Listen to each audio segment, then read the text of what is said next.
Imagine this for a second. What if one tiny little strip of water could bring our entire modern world to its knees?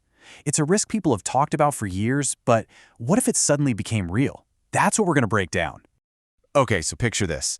It's February 2026. For the last 12 days, the entire world has just been glued to the news, absolutely horrified. All those tensions we've heard about for decades, they finally exploded. That threat that always seemed kind of theoretical, well, it's real now. And a war has just kicked off in one of the most vital arteries of the global economy. Which brings us to the big question, right? How?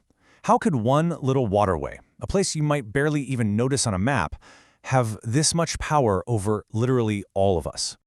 All right, to really get a handle on this crisis, we've got to start with the basics, the geography. We need to understand exactly why this one spot is called the world's most critical artery. So this place is what's known as a choke point. Think of it like a bottleneck. It's this super narrow gateway that connects all the huge energy reserves in the Persian Gulf to, well, the rest of us.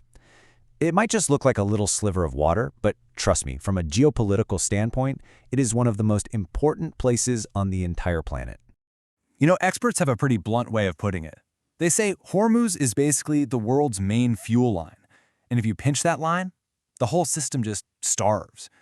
And for a lot of the countries that produce all this energy, this isn't just an option for shipping. It's the only way out. And the numbers here, they are just mind-boggling. We're talking about almost 20 million barrels of oil passing through this one narrow strait every single day.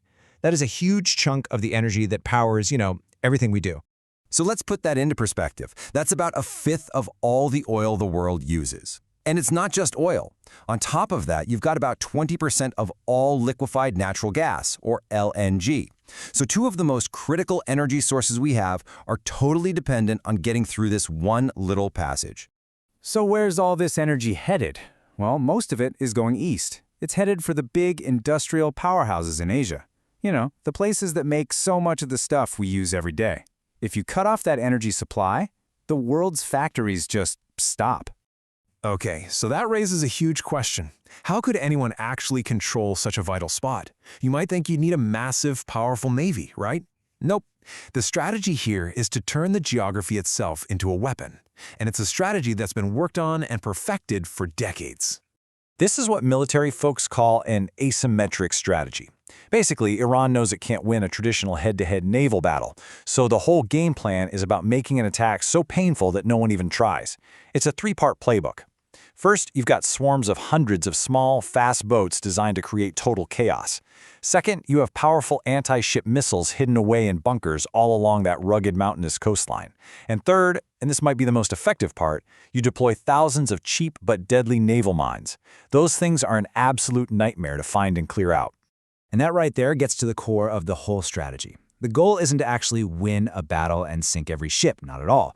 The goal is to make passing through so incredibly dangerous, so risky, that no shipping company, no insurance company is willing to even try. You make passage suicidal. Okay, so let's jump back to our 2026 scenario. In this case, that strategy of deterrence, it's failed. The bluff has been called. The threat is now a real shooting war. And the second that strait closes, it triggers an instant, worldwide catastrophe. The economic shockwave hits immediately. I mean, instantly. Oil was $60 a barrel just before this kicked off. Now, it's shot past $150 a barrel. And remember, that's only in the first 12 days. You see, Hormuz really is the linchpin holding our modern world together. An expert, Dr. Chen, points out that with traffic through there dropping by 97%, our whole just-in-time global economy just collapses. That system where factories don't keep huge stockpiles, but get parts delivered exactly when they need them, that's over. And the inflation that follows, it would be like nothing we've ever seen. And the ripple effects would hit every single one of us. Factories would grind to a halt. The entire global shipping network would freeze up. The price you pay for gas, for groceries would just go through the roof. Of course, stock markets would go into a total freefall. And here's a weird twist.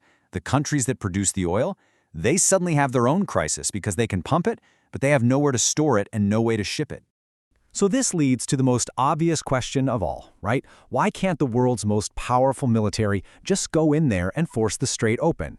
And the answer to that? Well, it's a truly awful strategic dilemma. because there are no good options. None.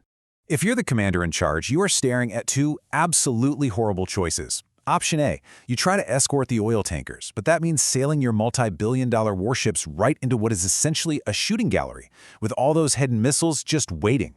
The risk of massive losses is huge. Or there's option B.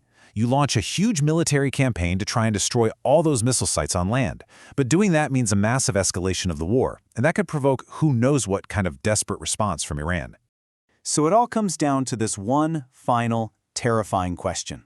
It becomes a race against time. Can the military achieve its goals and open the strait before the global economy completely breaks, before the pain at the gas pump, in the grocery store, in our jobs becomes so bad that it forces some kind of political end to the fighting? In a scenario like this, the Strait of Hormuz isn't just a potential flashpoint anymore. It is the entire war.